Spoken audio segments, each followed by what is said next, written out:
नमस्कार दोस्तों, स्वागत है आपका हमारे YouTube चैनल द विश्लेषक में। आज काफ़ी लंबे गैप के बाद आप लोगों के बीच आना मैंने ज़रूरी समझा, क्योंकि जैसा कि आपको पता है कि जो बहुप्रतीक्षित नियोजन नीति का इंतज़ार हम लोग कर रहे थे, जिसे माननीय हाई कोर्ट ने दिसंबर में रद्द कर दिया था, जिसका डिसीजन जहाँ तक मुझे याद है 18 या 19 दिसंबर को हमारे बीच आया था। नई नियोजन नीति की मांग को लेकर के झारखंड के युवा लगातार आंदोलनरत थे। इन्हीं सबको देखते हुए झारखंड सरकार ने बार बार आश्वासन देते हुए ये कहा था कि जल्द ही हम नियोजन नीति लेकर के आएंगे, जिसके बाद जितनी भी बहाली प्रक्रिया रुकी हुई हैं उनको वापस से चालू किया जाएगा। जैसा कि आपको पता है कि झारखंड सरकार ने नियोजन नीति बनाने से पहले कथित तौर पर एक सर्वे कराया।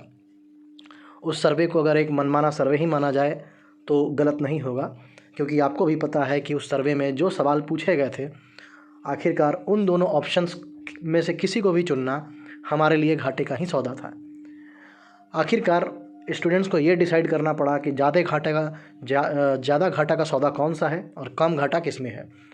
दरअसल जैसा कि आपको पता है कि अगर देखा जाए तो 2017 के बाद से, और ख़ास करके हेमंत सोरेन की सरकार के आने के बाद से, जेएसएससी के द्वारा हाई कोर्ट के निर्देश को छोड़ते हुए देखा जाए तो कोई भी बहाली नहीं हुई है। मात्र 357 बहालियाँ जेएसएससी के द्वारा हुई हैं, वो भी हाई कोर्ट के निर्देश पे, और सारी बहालियाँ अटकी रहीं। शुरू में ये कोरोना का बहाना बनाते रहे, बाद में एक ऐसी नियोजन नीति लाए जिसमें ये अपना राजनीतिक एजेंडा घुसेड़ा इन्होंने, जिससे ये अपने राजनीतिक फ़ायदे को साध सके। वो नियोजन नीति चूँकि असंवैधानिक थी, कोर्ट में चैलेंज हुई, लंबा केस चला, आखिरकार रद्द हुई। फाइनली जब सरकार ने सर्वे कराया तो वहाँ पे ऑप्शन दिया 2016 से पहले की नियोजन नीति का। उसमें उस नियोजन नीति में ये पूरी तरीके से क्लियर था कि 50% जो तत्कालीन उस समय जो रिज़र्वेशन था वो सिर्फ झारखंड के लोगों के लिए रिज़र्व रहेगा, बाकी 50% पूरे ऑल ओवर इंडिया के लिए ओपन रहेगा। घुमा फिरा करके आज जो नियोजन नीति पास की गई है कैबिनेट से, जिसको स्वीकृति दी गई है, वो वही नीति है। और सरकार ने इतनी बेशर्मी पूर्वक उस नीति को ये कहते हुए पास कर दिया कि ये डिसीजन युवाओं के द्वारा दिया गया है, जबकि उन्होंने जो 2 डिसीजन युवाओं को दिए थे वो दोनों ही युवाओं के लिए नुकसानदायक थे। चूँकि पिछले 4 साल से कोई परीक्षा नहीं हुई है, तो फ्रस्ट्रेशन में बहुत सारे युवाओं ने ये सोचा कि कम से कम ये परीक्षा तो कराएं, इसी बहाने कोई भी परीक्षा नहीं हो रही है, लटकी हुई है। आखिरकार आपके सामने ये नई नियोजन नीति बनकर के आ गई है, जिसके संबंध में इन स्लाइड्स को आप देखिए। झारखंड सीएमओ के द्वारा ये स्लाइड्स खुद ट्वीट किए गए हैं, जिसमें आप साफ साफ देख सकते हैं कि झारखंड सचिवालय आशुलिपिक सेवा नियमावली, यानी कि स्टेनोग्राफर की जो नियमावली थी उसमें भी संशोधन की स्वीकृति। फिर झारखंड सेक्रेटेरिएट स्टेनोग्राफर के जो नियमावली है उसमें स्वीकृति। झारखंड राज्य पुलिस नियुक्ति नियमावली में स्वीकृति। ये 3 स्वीकृति आप इधर देख सकते हैं। और मुख्यतः ये देख सकते हैं कि मैट्रिक, इंटर और स्नातक स्तरीय जो भी जेएसएससी के द्वारा परीक्षाएं कंडक्ट कराई जाएंगी, इन नियमावलियों में संशोधन की बात कही गई है। अब दरअसल जो संशोधन हुआ है वो किस आधार पे किया गया है? क्या ये जो नई नियमावली है वो 60-40 आधारित होगी, यानी कि 60% रिजर्व्ड, जिसमें से 50% जो पहले से रिजर्वेशन चलता आ रहा था वो, और 10% ईडब्ल्यूएस का रिजर्वेशन, और 40% पूरी तरीके से ओपन रहेगा, जिसमें भारत राज्य के कोई भी नागरिक, भारत देश के कोई भी नागरिक इस झारखंड राज्य की परीक्षा में अप्लाई कर सकेंगे। या फिर जो विद्यार्थियों की बहुत लंबी मांग थी कि 1985 आधारित जो हमारी स्थानीय नीति रघुवर दास ने बनाई थी, उसको आधार मानते हुए आप नियोजन की प्रक्रिया चालू करें। तो दरअसल जहाँ तक ये बातें अभी तक सामने निकल करके आई हैं, और जितना सरकार ने अपने प्रेस ब्रीफिंग में बताया है कि 10th 12th के नियम को हटाते हुए और हिंदी, अंग्रेजी और संस्कृत भाषा को जोड़ते हुए नई नियमावली बना दी गई है। आखिरकार यही नियमावली क्यों बनाई, इसके पीछे का तर्क मैं आपको बताता हूँ। आप इस स्लाइड को देखिए। ये झारखंड हाई कोर्ट के द्वारा पास किए गए जजमेंट के पूरे कॉपी के पेज नंबर 109 का, जिसमें फाइनल डिसीजन 111 पेज का जजमेंट था, जिसमें पेज नंबर 109 में पूरी तरीके से क्लियरली बताया गया है कि आखिरकार किस चीज़ की मांग, किस चीज़ को रेफ़र करते हुए झारखंड हाई कोर्ट ने झारखंड की जो नियोजन नीति थी उसको रद्द कर दी थी।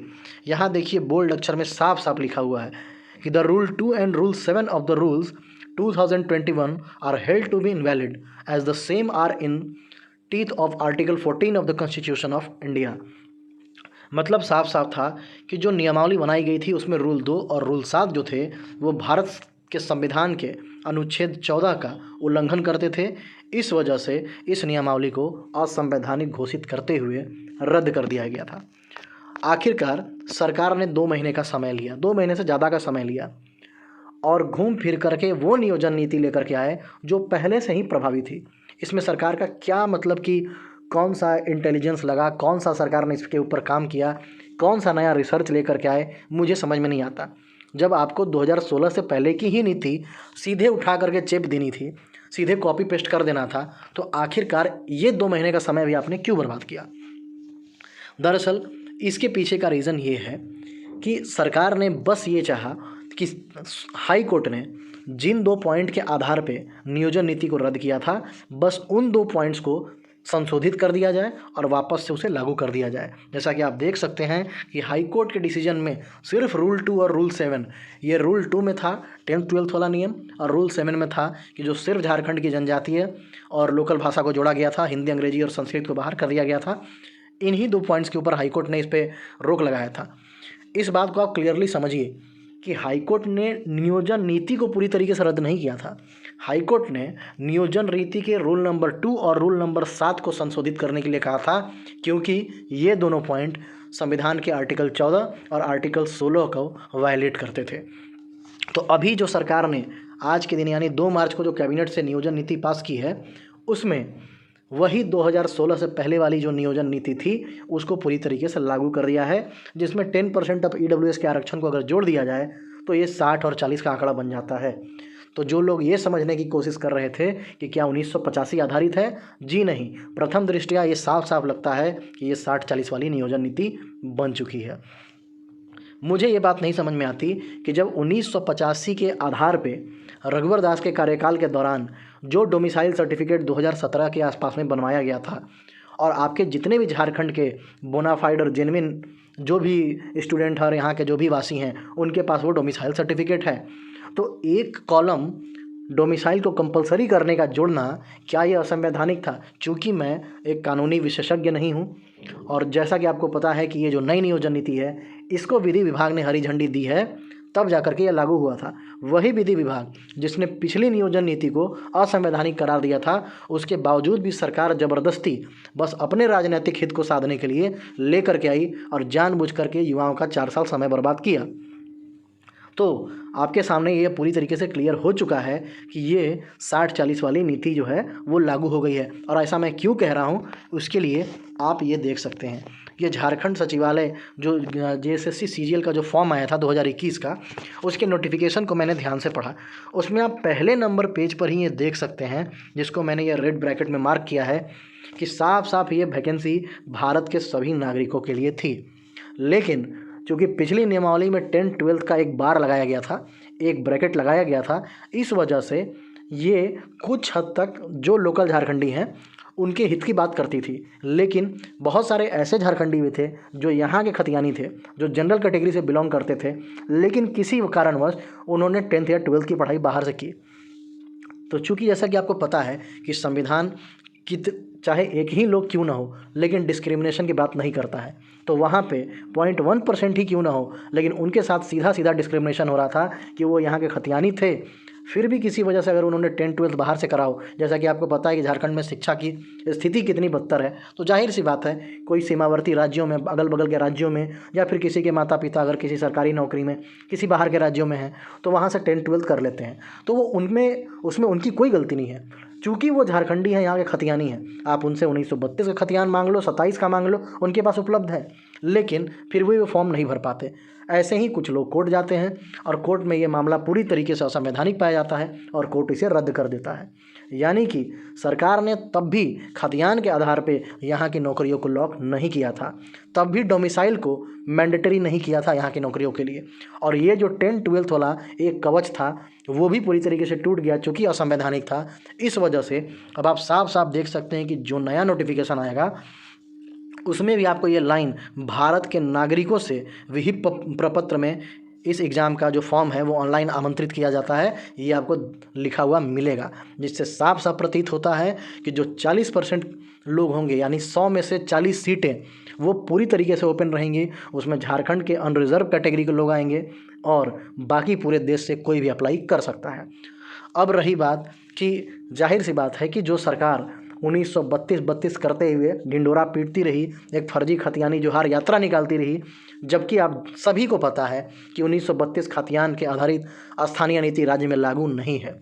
और ये क्यों नहीं है, ये खुद अपने आप में एक बहुत ही जटिल और टेक्निकल विषय है, जिसके बारे में मैंने बहुत पहले वीडियोज़ बना चुके हैं और जिसे मुख्यमंत्री हेमंत सोरेन ने खुद माना था कि ये पॉसिबल नहीं है इसको लागू करना, क्योंकि जो भी टेक्निकल चीज़ें हैं जाहिर सी बात है विधि विभाग ने उनको इसके बारे में बताया था। और आपको भी पता है कि माननीय राज्यपाल ने 1932 संबंधित जो भी विधेयक था उसको वापस भेज दिया, यानी कि जाहिर सी बात है कि उसमें कोई ना कोई टेक्निकल प्रॉब्लम है, इसलिए वो लागू नहीं हो पा रहा है। तब रही बात कि जो पार्टी, जो नेता सिर्फ खतियान की बात करता रहा, आदिवासी मूलवासी की बात करता रहा, आखिरकार इस नियोजन नीति से कैसे किसी आदिवासी और मूलवासी को नौकरी मिल पाएगा? सबसे बड़ा सवाल ये खड़ा होता है। ठीक है, आपके पास 1932 खतियान नहीं था, लेकिन कम से कम 1985 के खतियान के आधार पर बना हुआ डोमिसाइल सर्टिफिकेट झारखंड के युवाओं के हाथ में था ना। क्या उस डोमिसाइल सर्टिफिकेट को मैंडेटरी करते हुए 100% वैकेंसीज़ को लॉक नहीं किया जा सकता था, जिसकी मांग युवाओं ने लगातार ट्विटर के माध्यम से, फेसबुक के माध्यम से और अन्य चैनलों के माध्यम से मीडिया में आकर के कहता रहा कि 100% डोमिसाइल के आधार पर झारखंड की नौकरियों को लॉक किया जाए। क्योंकि अगर आप देखेंगे तो हर डायमेंशन से देखा जाए तो झारखंड एक पिछड़ा राज्य है। पहला चीज़ तो ये ट्राइबल स्टेट है, हर इंडेक्स में आप देखिएगा तो यहाँ पे पीछे है। और रही बात ये शेड्यूल 5 का स्टेट है, तो शेड्यूल 5 के स्टेट को अधिकार मिलते हैं। डीपीएसपी में भी कुछ प्रावधान किए गए हैं कि आप अपने सुधारों के लिए अपने लिए कुछ विशेष जो हैं रिफॉर्म ला सकते हैं ताकि आप अपने पिछड़ेपन से उबर सकें। लेकिन जाहिर सी बात है सरकार इन सारी चीज़ों के पीछे टेक्निकली नहीं जाना चाहिए, इसके पीछे अपना 1% भी दिमाग, अपना एफर्ट नहीं डालना चाहिए। क्योंकि आपको पता है कि 1985 आधारित जो डोमिसाइल बना था वो एक कॉन्स्टिट्यूशनल कमेटी, जो कि बावरी कमेटी थी, उसके रिकमेंडेशन के आधार पे बना था। अगर उसे लागू कर दे तो उसे कैसे चैलेंज किया जा सकता था? हो सकता है कि कुछ टेक्निकल जानकारी मुझे ना पता हो, या फिर ये भी हो सकता है कि उसमें प्रॉब्लम हो जिस वजह से सरकार उसको लागू नहीं कर पाई। लेकिन सरकार अपने इस बात को प्रूफ करने के लिए पूरी तरीके से पब्लिक डोमेन में नहीं आई और कभी एक्सप्लेन नहीं कर पाई कि आखिर हम 1985 क्यों लागू नहीं कर पाएंगे। क्या विधि विभाग ने मना किया? किसी से कोई आपत्ति आई? जिसमें आपको आपत्ति आई थी उसको आपने बेधड़क बिना किसी से पूछे लागू किया, जो कि जाके कोर्ट से रद्द हुआ और लोगों का समय खराब हुआ। लेकिन जिसकी मांग युवाओं लगातार करते आ रहे थे, क्या आपने युवाओं की मांगों को सुना? अगर अनसुना किया तो उसको अनसुना करने का कोई कारण दिया? नहीं। क्यों नहीं? खैर, जिस प्रकार की आपकी कार्यशैली है, जिस प्रकार से आप कार्य कर रहे हैं, उसका परिणाम आज के ही रामगढ़ उपचुनाव के रिजल्ट से आपको मिल चुका है। तो मुख्यमंत्री जी से मेरा यही निवेदन है कि जैसे कि स्टूडेंट्स के लिए एक प्री बोर्ड का एग्ज़ाम होता है और बोर्ड का एग्ज़ाम होता है, आप मान के चलिए कि आपके सामने आने वाला जो आपका एग्ज़ाम है वो लोकसभा और विधानसभा का 2024 का चुनाव है, और आपके लिए ये रामगढ़ का चुनाव एक प्री बोर्ड की तरह था। जो युवाओं की जो परेशानी थी, जितना आपने युवाओं को बर्बाद किया, जितना उनका आपने समय खराब किया, कहीं ना कहीं ये उनके गुस्से का खामियाजा है, जो आपको लगातार 4 उपचुनाव में जीतने के बाद इतने बड़े अंतर से हारना पड़ा। इसलिए मैं आपसे निवेदन करता हूँ कि कृपया इन सारी चीज़ों को ध्यानपूर्वक संज्ञान में लें और कम से कम सीखें कि कैसे बिहार में जो आंदोलन हुआ था छात्रों का, वहाँ की राजनीति को छात्रों ने हिला दिया था, और आखिरकार जो बाद में सरकार चुन करके आती है उसका प्रमुख मुद्दा सिर्फ वहाँ के छात्रों को नौकरी देना और रोजगार देना बना रहता है। जैसा कि आपने देखा 2 दिन पहले बिहार का बजट पास हुआ है, बजट में भी प्रमुखता से नौकरी की बात की गई है। तो आपको भी सचेत हो जाना चाहिए। अगर दोबारा आप सत्ता का मुँह देखना चाहते हैं तो छात्रों का ये शोषण बंद कीजिए। जो भी नियोजन नीति आप लाए हैं, खैर अब उतना समय नहीं है कि इसमें फिर से संशोधन या फिर कुछ और किया जाए जिस वजह से और बच्चों का समय बर्बाद हो। अब कोई ऐसा समय नहीं है। इसलिए जो भी परीक्षाएं आपके पास पेंडिंग है, जितनी वैकेंसीज पेंडिंग है, उनको जल्द से जल्द करके भरने का काम करें। रही बात एक और महत्वपूर्ण बात, जैसा कि आपने ये कहते हुए सिंगल डे एग्जामिनेशन बनाया था कि डबल डे एग्जामिनेशन कराने की वजह से लोगों का समय ख़राब होता है, आपने सिंगल डे एग्ज़ाम करने के बावजूद भी 4 साल समय ख़राब कर दिया। इस बात की क्या कोई गारंटी लेगा कि 1 डे एग्ज़ाम आप फेयर तरीके से करा पाएंगे? अगर आपको वन डे एग्ज़ाम कराना है, अगर कहीं किसी सेंटर पे चोरी होती है, किसी को 2-5 नंबर का एडवांटेज मिल जाता है, अनड्यू एडवांटेज मिल जाता है, तो जिसका हक मारा जाएगा, क्या उसकी जिम्मेवारी आप लेंगे? नहीं लेंगे। जैसा कि सर्वविदित है कि आपने एक मास रिक्रूटमेंट कराया था जेपीएससी, उसमें भी जगह जगह से पेपर लीक, चोरी चबारी, ऐसी बहुत सारी खबरें सामने आईं। जेएसएससी जेईई का एग्ज़ाम आपने ऑफलाइन कराया, उसमें पेपर लीक हो गया। रही बात, सामने आपके साफ साफ दिख रहा है कि आपकी जो एजेंसीज़ हैं वो पारदर्शी तरीके से और बिना चोरी बेईमानी की परीक्षा कराने में सक्षम नहीं नज़र आती हैं। तो पूर्व की सरकार से द्वेष त्यागते हुए कुछ सीखने की भी आपको ज़रूरत है। रघुवर दास के सरकार के दौरान दरोगा की बहाली ऑनलाइन माध्यम से ली गई थी। ऑनलाइन माध्यम से ली जाने वाली परीक्षा में चोरी, धांधली, सेटिंग की संभावना कम होती है, बशर्ते वो टीसीएस जैसी किसी सम्मानित कंपनी, भरोसेमंद कंपनी के द्वारा कंडक्ट कराई जा रही हो। इसलिए हमारा बाकी छात्रों की ओर से आपसे निवेदन ये रहेगा कि कृपया अगर आप एग्ज़ाम कराना चाहते हैं, वन डे एग्ज़ाम ही कराना चाहते हैं, तो कृपया सीबीटी माध्यम से कराएं, ताकि किसी भी प्रकार की जो अराजकता है, चोरी चबारी है, उससे बचा जा सके। यही मैं आपसे विनती करना चाहता हूँ। और रही बात कि अगर सही में आप झारखंड के युवाओं के हित में सोचते हैं और सही में आपके पास अगर कोई ऐसी कानूनी मजबूरी थी जिसमें आपके पास सिर्फ 60 और 40 वाला यानी 2015-16 से पहले वाले नियोजन नीति का ऑप्शन था, तो इसमें मैं भी कुछ नहीं कह सकता अगर कोई कानूनी अड़चन है तो। लेकिन जहाँ तक मेरी जानकारी है, आयोगों के पास अपने सिलेबस को तय करने का पूर्ण अधिकार होता है। तो अभी भी कुछ न कुछ आप ऐसा कर सकते हैं। और जहाँ तक सुनने में भी ये चीज़ें आ रही हैं कि झारखंड के प्रश्नों का वेटेज जो है, एक उदाहरण स्वरूप जैसे कि जेएसएससी सीजीएल का एग्ज़ाम है जिसमें 40 झारखंड के प्रश्न पूछे जाते हैं और टोटल 150 प्रश्नों का पेपर होता है। तो आप ये कर सकते हैं, एक सुझाव के तौर पे ये लीजिए, और ये बहुत ही बढ़िया छात्र हित में होगा कि कुल प्रश्नों की संख्या 200 कर दी जाए और 100 नंबर का झारखंड स्पेशल पेपर ऐड कर दिया जाए। इससे कुछ हद तक बाहरी लोगों के द्वारा झारखंडियों के हकमारी में थोड़ी राहत मिल सकती है। अगर ऐसा करते हैं तो जाहिर सी बात है बाहरी लोगों को हम रोकने में कुछ हद तक सफल हो पाएंगे। अभी भी आपके पास मौका है कि सिलेबस में संशोधन करते हुए झारखंड का वेटेज बढ़ाएं। चूँकि आप नौकरी झारखंड में दे रहे हैं, अगर आप झारखंडियों को देना चाहते हैं तो जाहिर सी बात है वो झारखंडी वही है जिसको झारखंड की भाषा, झारखंड की जनजाति और झारखंड के ट्रेडिशंस के बारे में जानकारी हो। तो अगर आप झारखंड का सिलेबस बड़ा कर देते हैं तो बाहरी लोगों के लिए थोड़ा सा एक हर्डल हो जाएगा यहाँ घुसना, और झारखंडी लोगों के लिए एक फ़ायदेमंद होगा। तो बस इतना ही कह के मैं इस वीडियो में विदा लेना चाहूँगा। और आप लोग जितने भी लोग इस वीडियो को देख रहे थे, अगर आपको मेरे इस विश्लेषण में थोड़ी सी भी सच्चाई लगती है, जैसा कि मैंने आपको अलग अलग प्रमाणों के माध्यम से बता दिया कि आखिर क्या नीति है क्या नहीं है, अगर आपको लगता है कि ये चीज़ें जेन्युइन हैं तो कृपया इस वीडियो को लाइक करें और बाकी लोगों के साथ भी शेयर करें, ताकि बहुत सारे लोग इस नीति को लेकर के अभी भी कन्फ्यूजन में हैं, ताकि अपनी वो कन्फ्यूजन को दूर कर सकें और आज से ही अपनी पढ़ाई में जुट सकें। क्योंकि आपको मैं बता देना चाहूँगा कि सरकार आपको अब समय नहीं देगी, क्योंकि सरकार के पास भी प्रेशर है कि वो जल्द से जल्द नियोजन को क्लियर करते हुए लोगों की ज्वाइनिंग कराए। क्योंकि जैसा कि आप देख सकते हैं कि हर राज्यों में, बिहार हो चाहे कोई भी अन्य प्रदेश हो, वहाँ पे लगातार बहालियाँ जारी हैं। केंद्र सरकार बैक टू बैक वैकेंसीज और एसएससी जैसा सुस्त संस्थान मिशन मोड में कितना तेज़ी से काम कर रहा है, उसके सामने झारखंड सरकार के पास दिखाने के लिए कुछ भी नहीं है। तो ये जल्द से जल्द बहाली को पूर्ण कराएंगे। तो आप अपनी तैयारी में जुटिए। और अगर आपको मांग ही करनी है तो अब नियोजन नीति पर हल्ला करके कुछ नहीं होने वाला, क्योंकि फिर एक बहुत लंबा समय बर्बाद हो जाएगा और कुछ नहीं होने वाला। तो अगर आपको मांग ही रखनी है तो झारखंड के वेटेज के बढ़ाने का मांग रखें और सरकार को लगातार ट्विटर और फेसबुक के माध्यम से ये बताएं कि झारखंड के वेटेज को बढ़ाया जाए, ताकि बाहरी लोगों को, मतलब कि बाहरी लोगों के लिए थोड़ा सा एक पाबंदी लगाया जा सके। धन्यवाद।